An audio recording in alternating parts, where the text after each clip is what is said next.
This is the Torah 6th day Aliyah of Parashah Bereshit Baraahshyath of Genesis chapter 4 verse 23 to Genesis chapter 5 verse 23, Aliyah 24, featuring confession of murder and family affair detailing the genealogy from Seth down to several generations. Hear, O Israel, Yahweh our power, Yahweh is one. And you shall love Yahweh your power with all your heart, with all your soul, and with all your might. Shema Yasharallah, Yahweh Allahayanawa, Yahweh Akkad, wa Ahabta At Yahweh Allahayaka, Bakal Lababka, wa Bakal Napashka, wa Bakal Ma'atka. The translation that we're using today is the Hebrew translation based on the Masoretic text. And we'll begin with verse 23. It says right here, we're in verse 23. And said Lamech unto his wives, Ada and Zillah, hear my voice, wives of Lamech, listen to my speech, for a man I have killed for wounding me, even a young man for wounding me. All right, so Lamech has just taken a man's life. All right, so a young man wounded him, did something to him, and he in turn killed this man for injuring him. Ada was his wife, and Zillah or Tzala was his other wife. So he had two wives, and he's making a confession to his wives that he's killed a man, okay, which is harag. I killed a man. Haragtaya. I killed a man. Okay, now even a young man, so this was a very young person, used the word yalad, which is the word used for youth or for children, yaladim. So this is a man that was considerably younger than him, wasn't a full-grown man yet, maybe wasn't a full-grown man yet, but this man had only but injured him, bruised him, okay, and he responded to him by killing him. All right. Now, when Cain murdered his brother Abel, the Most High didn't take his life. But here we see Lamech took a person's life that injured him. Okay, let's go to verse 24. If sevenfold shall be avenged Cain, then Lamech 7 and 7. So he's saying that I'm going to probably get punished worse than Cain, because the Most High, Cain's punishment from the Most High was not death, and he killed his brother. But now he's saying that a person but injured me, all right, and I decided that I was going to take his life. So what the Most High did to Cain, he let him live. But what Lamech did, Lamech said, I'm going to take your life for wounding me, for hurting me. So Lamech is saying, I shall be punished thoroughly for what I have done. All right, so let's go back. Let's go into verse 25 here. And knew Adam again his wife, and she bore a son, and named him Seth, for has appointed to me Alahayim seed another instead of Abel, whom Cain killed. So Cain means to be appointed, to set, to place. All right. I'm sorry. Seth means that. Seth from the word shayath. That's the root word of Seth. From the Hebrew word shayath, it means to set or to put. All right. To station, or to appoint. So he's saying that Yahweh has given me another seed instead of Abel, because Abel was killed by his brother Koyan or Cain. Cain's real name is Koyan, And Abel's real name is Habal. It's not Abel and Cain.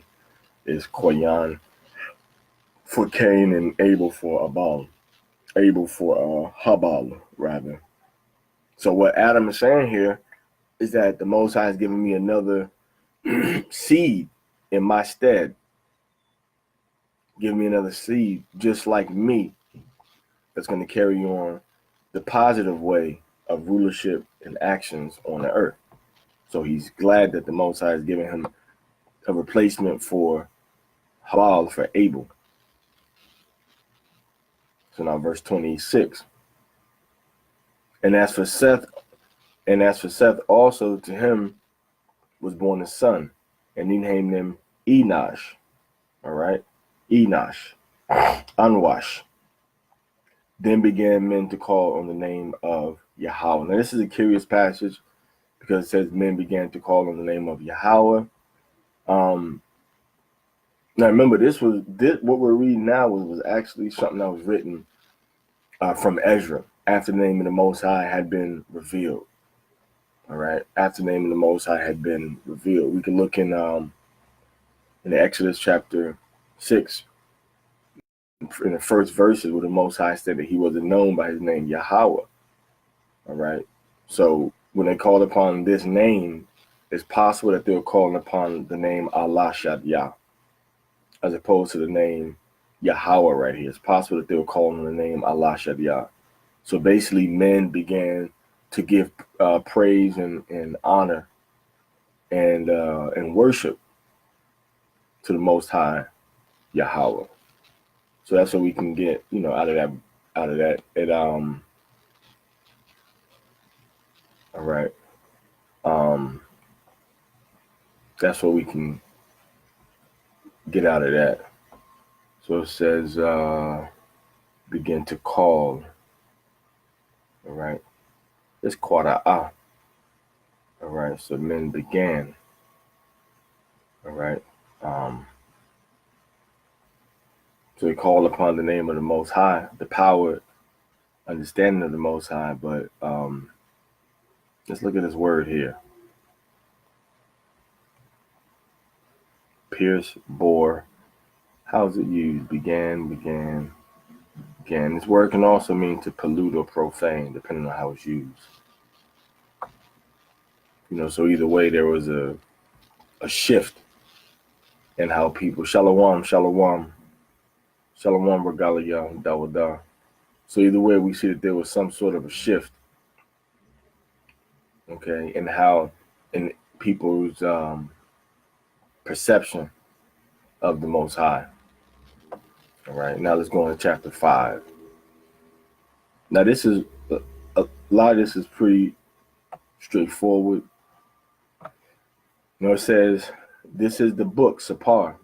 This is the book of the genealogy or the generations of Adam or of man in the day that created Yahweh man.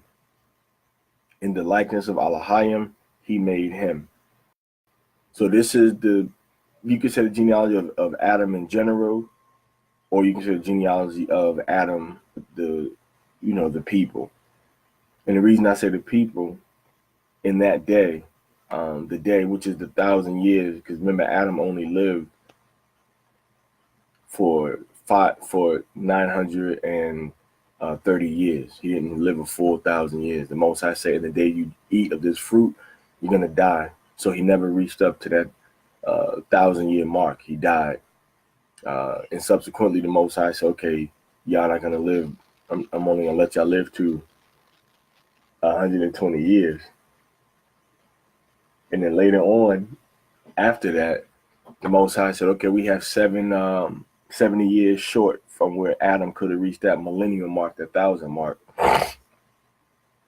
And then the Most High said, well, okay, now mankind's only going to live for 70 years, which was the balance of what Adam would have had to do to reach his first 1,000 years. Okay. So now the Most High saying in His likeness He made man. So that's getting into the the morphology, how man physically looks, as well as to be able to have that dominion over the earth, the similitude, to try to have everything arranged, structured, and in order. That's the likeness of the Most High made man. Now check this out. Verse 2 says, it says, male and female, he created them, and he blessed them and called them male, man, in the day they were created. So he made male and female, okay? He made Zakar and Laquaba. So once again, you could look at this as that first general creation of male and female together, and then the Most High taking Adam out of that, and then taking Eve out of that creation, out of that, and bringing them together. Of course, using Adam's energy, Adam's body, Adam's flesh to make this one and for him. Okay, so now let's go into verse 3. And lived Adam 30 and 100 years, and begat a son in his own likeness. So once again, he got that son that looked like him, he was going to put in that same righteous mindset, okay, after his image, and he called his name Seth. So this is just recounting, giving more specifics again of Adam, okay, and then when Seth was born, okay. So when Adam was 30 and 100 years, so 130 years old, okay, that's when Adam had Seth, okay. And were the days of Adam after he had begotten Seth 800 years. So 800 here plus 30 and 100 here, 930. So here we see once again he begat his son Seth, or Shath.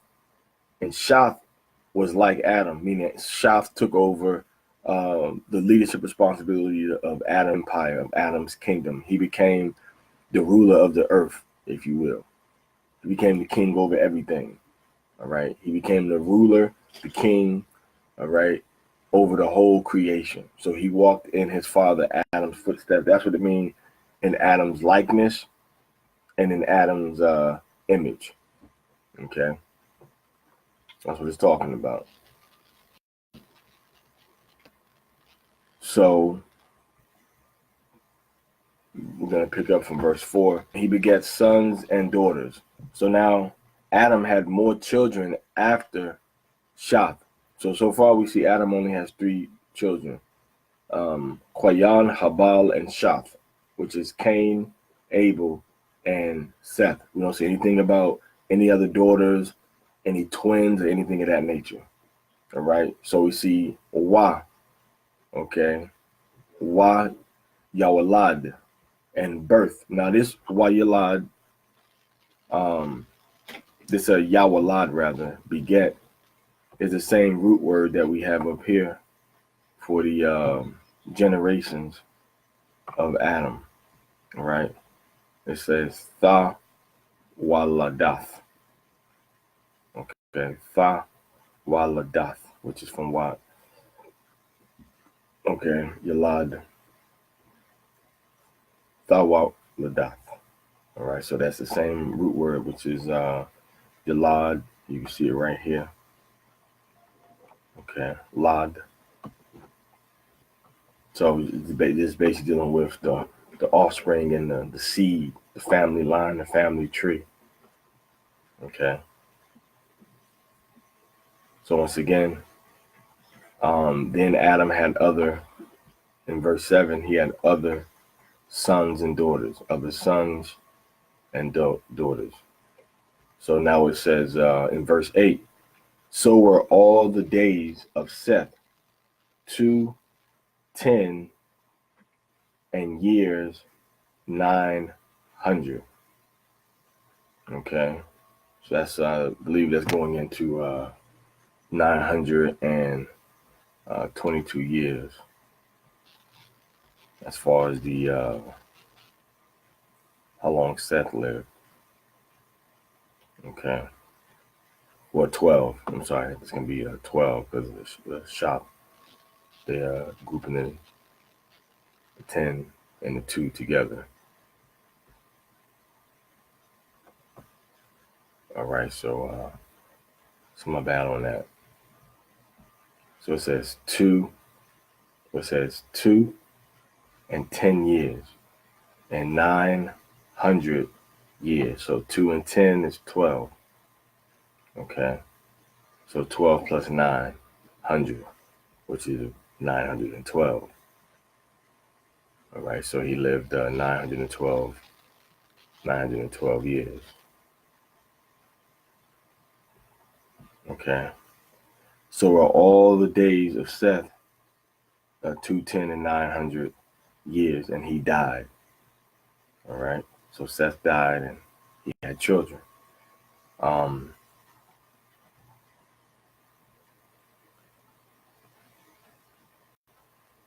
So let's go into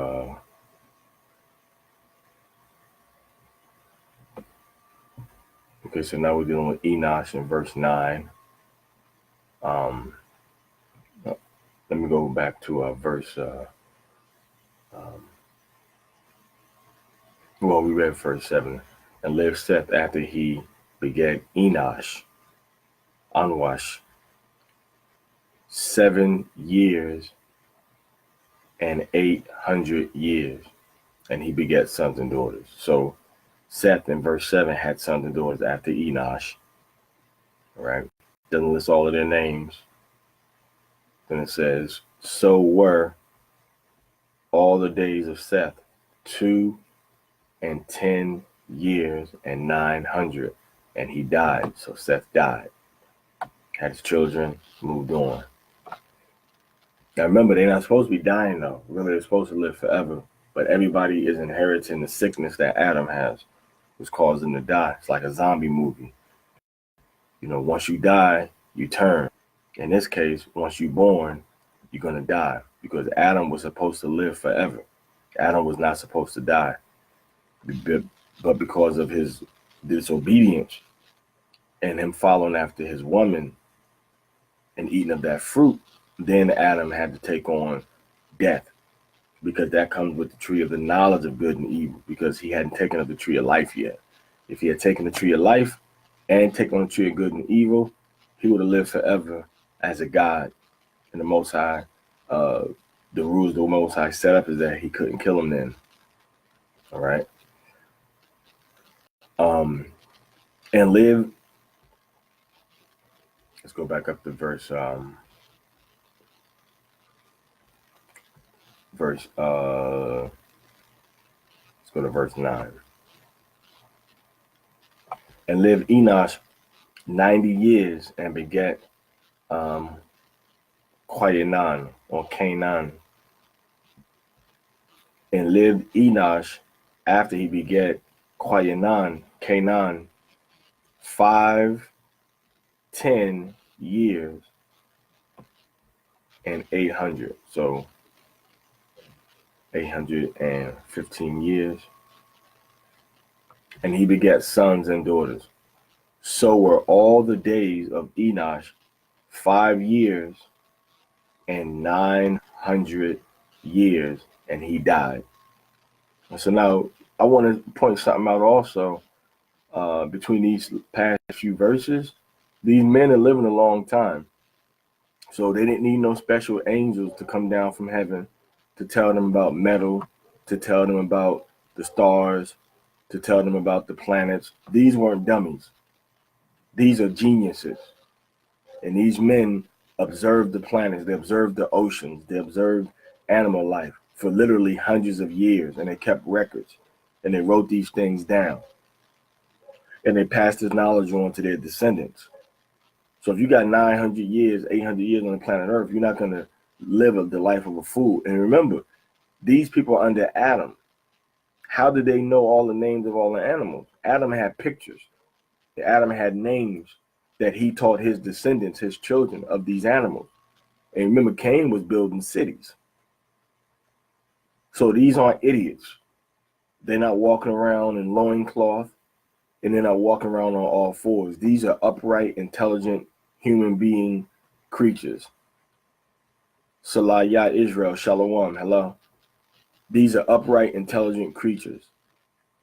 And they know mathematics, they know astronomy, all right? They know about the human body, they know about life cycles, they know about all of these things. These aren't a bunch of idiots. These are geniuses.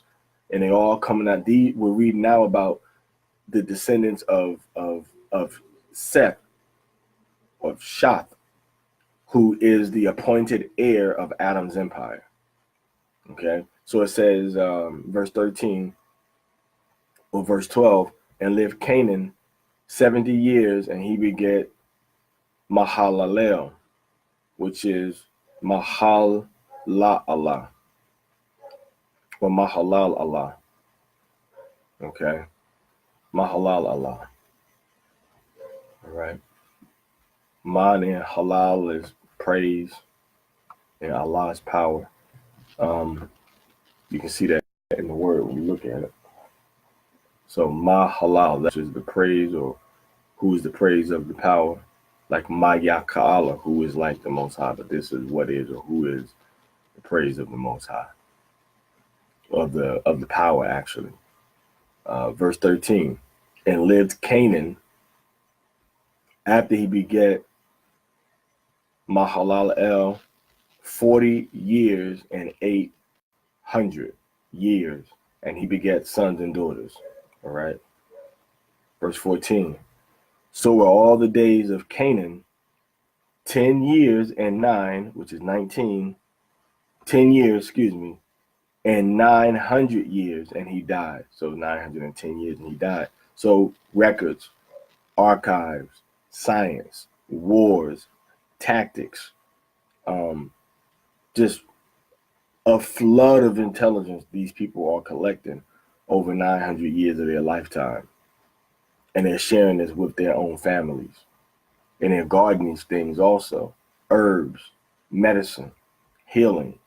All of these sciences they're keeping. All right? So we can't look at these, and say, well, these are a bunch of idiots and dummies walking around on all fours. Okay?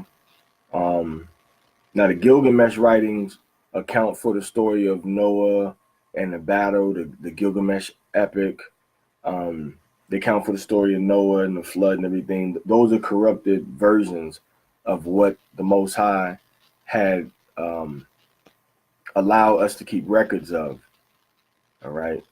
Shem is the one that kept the best records, and then those records went all the way down to Eber. Once the time of and I'm jumping ahead now because the brother asked a quick question. Once you get into the time of Shem, then you have Ashur coming from Shem's family, and Arphaxad and Elam. That's when the history starts to get corrupted now, because they started to set up religious systems because they knew that they weren't the chosen people that this savior that we see in Genesis chapter 3 was going to come through. They knew it was going to come through Seth. They knew it was going to come through Shem's family through Eber. So they said, well, we're going to go ahead and just set up our own thing there. We're going to do our own thing. All right? We're going to do our own thing. And they set up religious systems under Nimrod with the major cities first, walking in the footsteps of Cain, building cities. And these cities became worship places. So the Gilgamesh epic is a fancy tale, for the most part, that recounts the flood story. That's the main gist of it, recounting the flood story, but it makes it in a mythological sense. It doesn't give the basic facts about it. It embellishes it. And of course, it makes, the Hamite version of it coming from Nimrod, is corrupted, and it deals with idolatry and hero worship and things of that nature. But let's get back to Genesis. Verse 15. And live Mahalalel 5 years and 6 years, and beget Jared.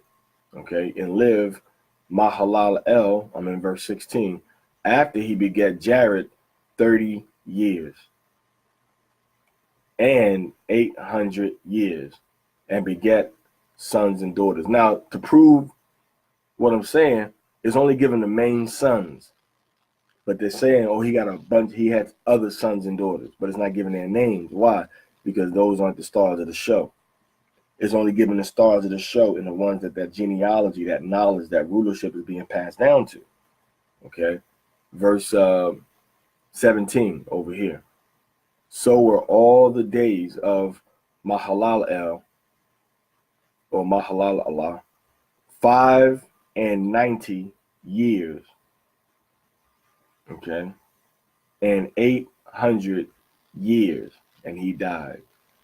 So 895. All right, so Mahalalel died. Okay, now we get down to Enoch and Genesis 5:18. And lived Yarad 62 years and 100 years, and he begat Enoch. Okay, he begat Enoch. Right here, Chanwak. All right, Chanwak. That's where you get Hanukkah from, dedicated, same root word. So Enoch, and lived Yarad, Yarad, after he begat Enoch 800 years. Okay, I'm right here. Follow me right here. 800 years, and he begat sons and daughters. So were all the days of Jared 62 years and 900, and he died. So 962 years, and he died. Now check this out. And lived Enoch 65 years, and he begat Methuselah. So he begat Methuselah, which is Mathawashalak. Okay, Mathawashalak. All right. So he begat Mathawashalak, Methuselah, and walked Enoch with Aliyah. So Enoch walked with Aliyah. So Enoch had a close relationship with Yahweh, Yahweh, and the Malaakim, the angels. So Enoch would walk with them. Okay, why? Yathahalak. So he walked. He was in their way, his manner of life, the way he did things, and his communion was with the gods. Okay. After he begat Methuselah, Mathawashalak, 330 years, and he begat sons and daughters. Okay.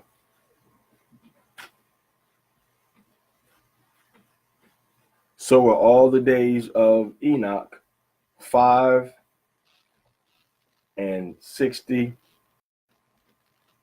years and 300. So he lived 365 years.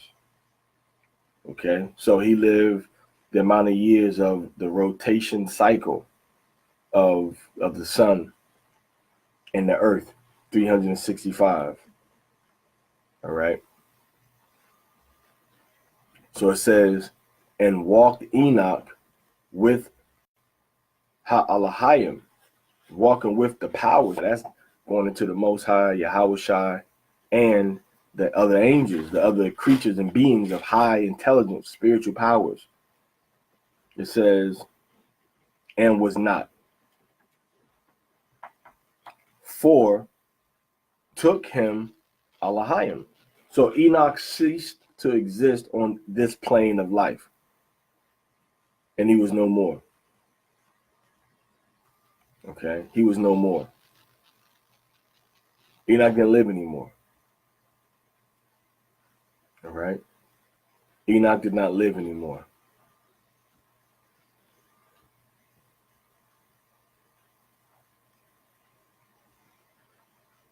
So Enoch ceased to exist. Enoch ceased to exist. In this realm, it says that the Alahayim took him right here. Not just Alahayim, but Ha Alahayim. So ain't no mistake about it. The powers. Ha Alahayim took him. The powers, the gods took him. Okay, they took him. Laquak. So Enoch, when you read the book of Enoch, it says that then he came back and he was at the northern part of the earth. But that's a lie. Scripture says he took him and he was not.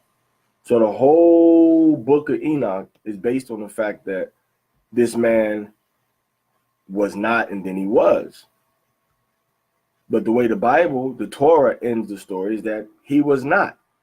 It doesn't say he was not and then he was. It say he got taken by the Alahayim and then he was not. Okay? Then he was not. So he walked with the Alahayim and then Alahayim took him. So he went into the fourth dimension. Right? He didn't go off and write some books about some cows of different colors and about the sun and the chambers of the moon, and he didn't do all of that. All that's made up. That's not Enoch's writings. Now, Enoch did prophesy some things. So whether you're talking about the Ethiopian or whether you're talking about the D's copy, whatever copy of the book of Enoch you're talking about, all right, none of it gives the accurate, none of it's accurate because it all contradicts the scriptures when you really read these books that are attributed to our ancestor Enoch. Remember that we come from the bloodline of Enoch, remember. We come because Enoch is part of that royal family. Because after him, Enoch's son, Methuselah. All right, Enoch's son, Methuselah, it skipped Enoch. Well, it went from Enoch, then went to Methuselah. So his son actually started ruling because the father passed away. The father left from our realm. Okay. So that's where we stop at. And Enoch was no more. Most High, the Alahayim, took him.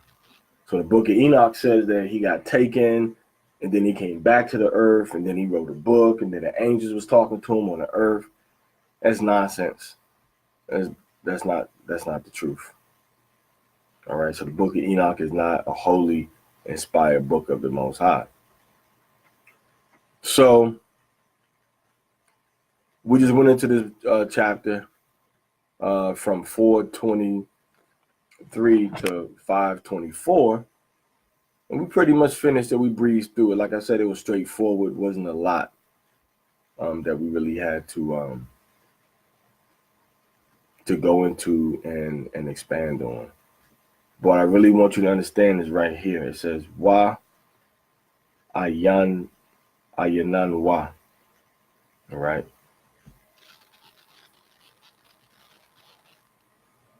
Which is the same, and no was he. Okay. Nothing or naught. Look at these. Unsearchable, waterless. No, no, nor is there. Incurable.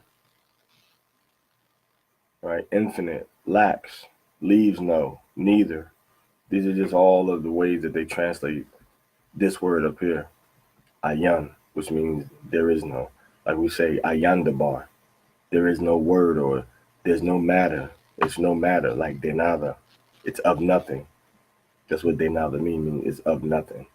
So ayandabar is the same concept. Ayan means none or no. And then dabar means matter or thing. So it's no matter. It's no thing. It's nothing. All right. So when it says that he was not Ayanan Wa, so you can't get Ayanan Wa and then get that he existed again. So it's a total contradiction. That's why when we look at the Hebrew, man, it blows a lot of these, just reading the Bible and looking at the Torah, particularly in the Hebrew, because I listened to two brothers debate earlier about a word in the English, and they were pulling out all kinds of dictionaries and everything, but the word that they were debating about in the English doesn't even exist in the Hebrew text. And that's, when you're being led by the Spirit, you're gonna be like, well, hold up. Why is so much emphasis being put on this word? You're gonna look it up. And the word, wasn't even there in the Hebrew. So somebody put that word there, and these brothers were arguing about what the word meant, having a gentleman's discussion, I should say, about what the word meant and why the word, how was it translated and what does it mean in English. And they had the Hebrew right above them. Nobody said, hey, let's look at the Hebrew.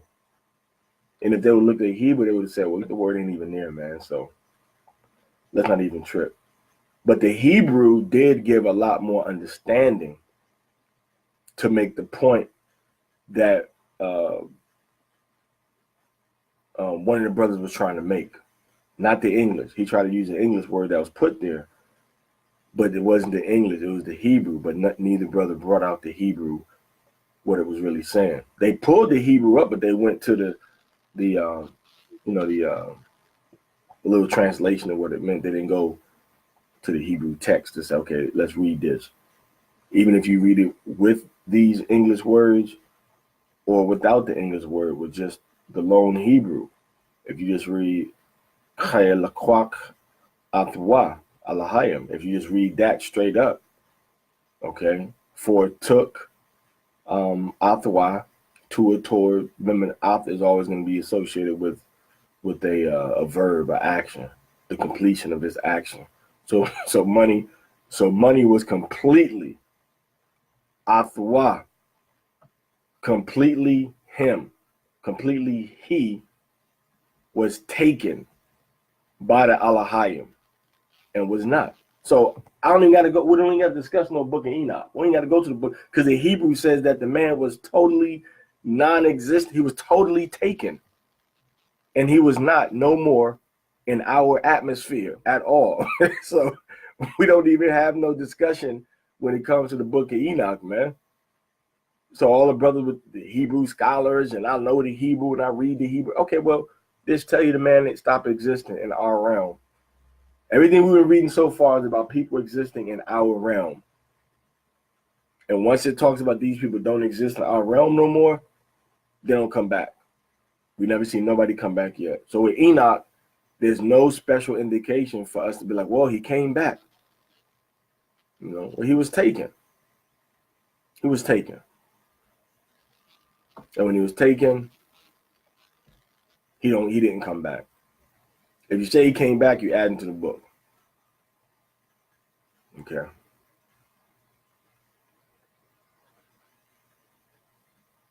Okay.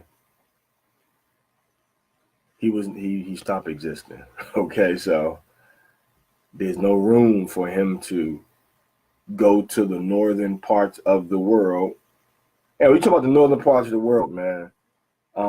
That's damn Valhalla from Viking mythology, man. If you read the book of Enoch, man, if you cannot see the idolatry, the sun worship, if you cannot see the lies and the fantasy of the book of Enoch, man, then you really need to read the Torah again, because the spirit of understanding, have been slipping away from you. Read the book of Enoch cover to cover, man, and point out everything that seems like fantastic. The sun rides upon a chariot. That's straight out of Greek mythology. Helios. Helios Helios, the sun god, rode a chariot. All right. Come on, man. The chariot pulled the sun. That's what the book of Enoch says. You gonna tell me that you believe in the same thing that the Greek Roman mythology is saying? And then people read that and say we're supposed to begin the year with the equinox. Well, guess who else began the year with the equinox? Babylonians did. That was their science. You want to begin at the crescent moon to begin the month? Well, guess who else did that? Babylonians began the month at the crescent. Oh, you count the days of the new moon to say when the Sabbath is going to be? Well, guess who else did that? Yep, you guessed it. The Babylonians. The Babylonians did these things, man. So all Satan did was trick a lot of you Negroes. He led a lot of you. He pushed you forward to get notoriety in the Israelite community. He pushed a lot of these people forward, man. And once Satan pushed a lot of these people forward, he set them up for the okie doke, and then them people start pushing their false doctrines. And then once they start teaching their false doctrines, now everybody's following and believing them. Why? Because they out there. Israel's so starstruck. They're looking at these people like they're telling the truth, but they're telling lies.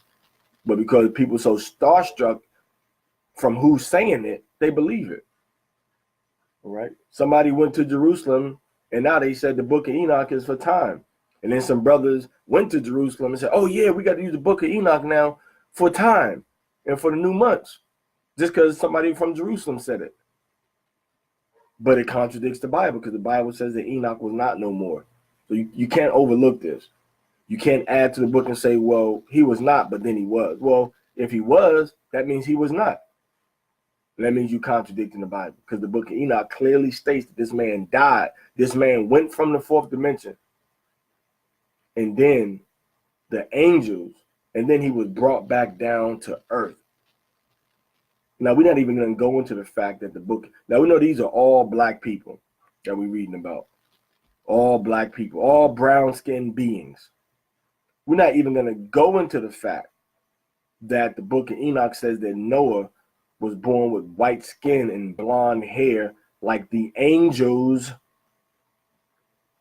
That's what it said. But you want to overlook that. People want to overlook all this crap that the book of Enoch says because they're so pressed and desperate to be different, because what they seeking, they're not getting, because they're trying to get some satisfaction out of this Hebrew, out of this Israelite, this Torah-based walk without keeping the Torah. And you can't do that. Ain't no shortcuts. But the book of Enoch allows you to get a shortcut. It gives you some fake garbage, booty, gutter knowledge, which contradicts the Bible, and then you run with it because you already don't believe and keep the Torah. You ready? People that's pushing a lot of this stuff, a lot of them, not all of them, some of them are innocent, but some of them just flat out don't love the Most High. Why? Because they're really not even walking in his commandments that they see, from the Torah. They're not walking in his commandments. So once you walk in his commandments, then you get cleaned up from sin, and then he gives you understanding, of the word. He sends the Holy Spirit to help you understand. So Enoch, the Bible, and I'm probably end on this note. Scripture says he was not. It's right here. The scripture says, okay, it says yath. It says wayatha halak kanwak ath ha'alahayim wa ananwa chayalakwak athwa alahayim. Ayananwa, he was not. Ayananwa, why? Why wasn't he not? Kaya, for lakwak atwa. He was totally taken.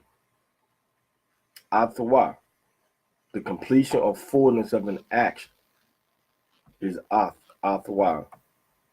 Remember, ath is the beginning, alap, and the end, tawa. So it's a completion of it.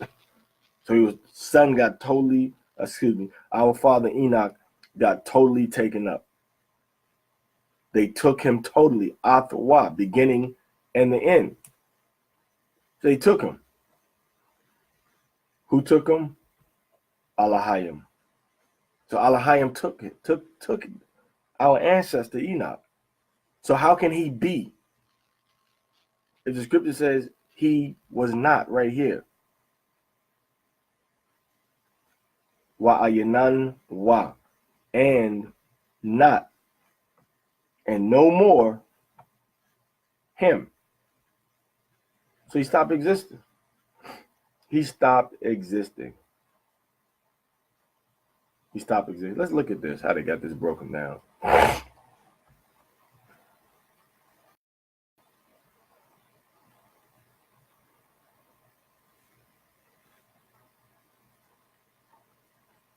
We don't have the actual, they got the prefix here, but don't have the actual words there. Okay, so right here,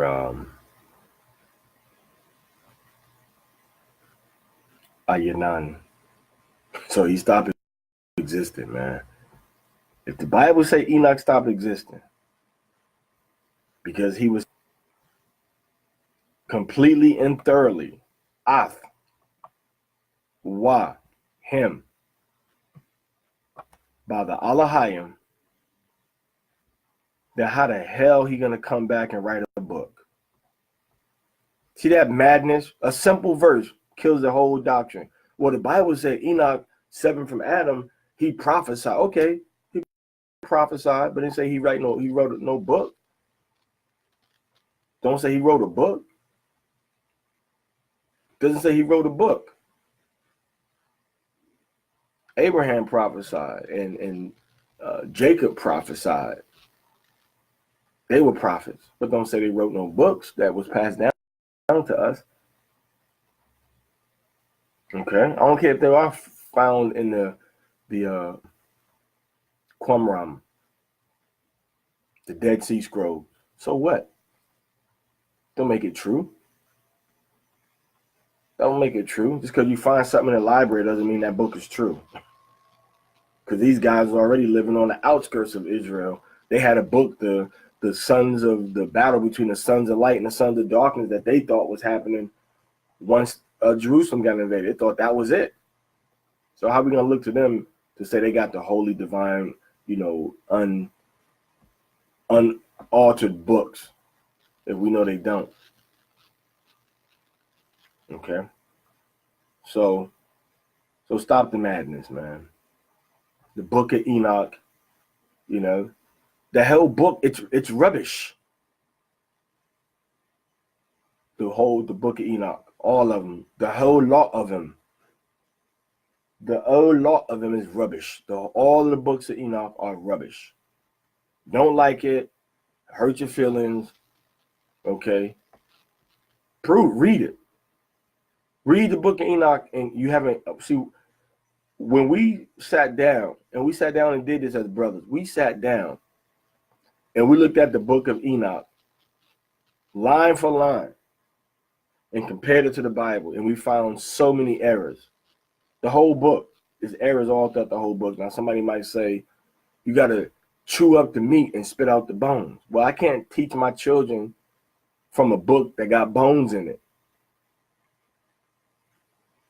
And what am I calling, especially when it contradicts the Bible? What I'm calling meat contradicts the Bible. So how is it meat? Once again, this is all Babylonian knowledge that book of Enoch is pushing. And once again, white supremacy. Look at how it calls all the good guys in the book of Enoch are white. All the bad guys are black. All the good guys, Noah had blonde hair and was white, red cheeks like the angels. That's what it says about the book of Enoch. All right. It says Enoch went and lived in the northern areas of the earth, which is the daggone Arctic Circle, which is a cold place, which is the white man's paradise that they call Valhalla. Okay. So, I mean, these are all things that we have to really Right, look at it.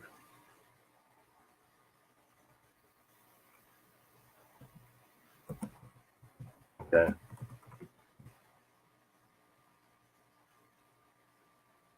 You gotta look at it, man. That's why you got Santa Claus up there, this Nordic god living in the most northern part of the world, where it's cold at. He got the power over the whole earth to reward people and sees everything. That's showing you right there that Santa Claus is set up and established from Norse mythology, Viking mythology, which, granted, the original Vikings were black. So that shows that the Book of Enoch wasn't even the real Book of Enoch. The Book of Enoch that they're talking about now was not written, while we were still up in the northern parts of the world. Okay. So anyway, man, I'm getting off the Torah. I apologize. We want to try to keep it strictly Torah. Okay. So the Torah tells us that Enoch was, and that's how we end this Aliyah, by being told that Enoch was not. He was not anymore. Anybody say Enoch was again, they're lying. They're lying. According to Genesis chapter 5, verse 24. It ends us being told that Enoch wa ayanan wa, and was not he, for or because Laquak took to him, to or toward him, the action of taking was done toward him, Enoch, the Alahayim. Enoch was not anymore because the Alahayim, they took him. It's plain to see. Plain and simple. All right, so we can do a whole class on this, and I just might pull up the whole book of Enoch and just show you how it contradicts the Bible in so many different places. But nonetheless, this is our family tree. We got the blood of Enoch in our veins. We have the blood of Noah in our veins. And then we have the blood of Methuselah in our veins, and the blood of Shem, Noah's son, Father Noah. We have that blood of royalty, of power, of conquering. The blood of overcoming is in our veins. But we don't understand the strength that's within us because we haven't tapped into the Torah and into Hamashiach. Once we tap into the Torah and tap into Hamashiach through obedience, and through belief, now we can get a lot more things accomplished and done on this realm. All right, on this realm right here.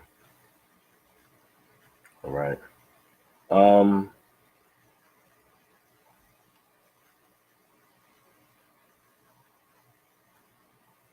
right, so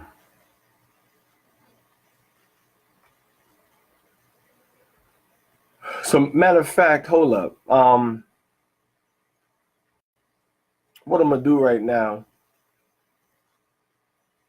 I would really like to go into I'm gonna stop this and then I'm gonna come right back. And what I'm gonna do, I'm gonna come right back and do day number 7. Since I'm gonna come right back and do day number 7, we're gonna pick up with Enoch.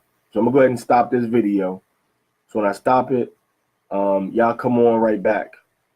I'm gonna come right back. As soon as I stop this video, I'm gonna start a new one for day 7 of the Torah portion, which is gonna be Genesis chapter